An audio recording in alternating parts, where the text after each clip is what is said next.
go. Ay, ngayon, mag-aaral na talaga tayo kasi it's day 25. Tapos, June 1 na. June 1. So, I only have 14 days, like 2 weeks na lang before the pasukan, and it's stressing me out. Okay. Pero legit, 14 days na lang. Tapos, ang upkat, August. Like, 63 days to 3. Like, wala pa ako sa kalahati. So, ayun. May laptop na. Dinala ko yung laptop kasi I can't do anything. So, pag-ready ko without laptop. You can also use Gizmo here. Hindi ako nakakapag-Gizmo sa phone kasi it's complicated. Like shit. Yes, so I need to use Gizmo to active recall. Yeah, sa science, English, except sa math. Kasi in math, you just need to you need to familiarize with the steps ba? Diba? So, ayun. Aral na. Talaga. Like, tinatamad pa nga ako. Tapos ngayon, oras nga ngayon ay 6 p.m. Diba? Nag-start ng alas 6. Sinong matinong tao na nakakabinya?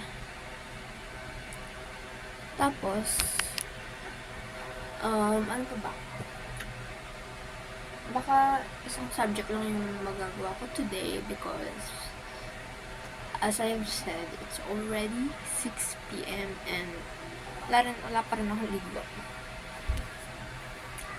Yes. Speaking dollars. But, speaking in peso.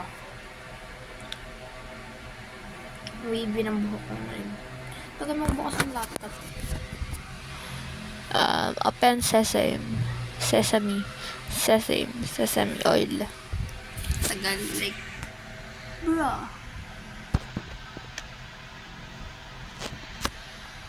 Ano ko? Oily. Ang tagal.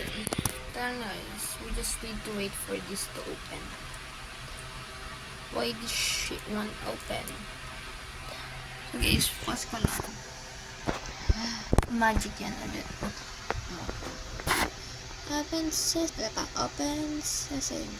Open. Ulit. Open sesame. Oh, nagbukas na siya. Yeah. Wala.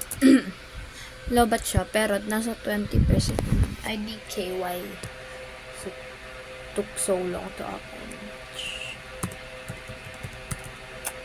Ayan lang, guys. So, balikan ko yung later kasi I'm going to start. Pero 6:30 guys. Yeah. 6 to 6. Ayun. At yung day 24. Balikan ko yung day 2. Ay, 5 pa.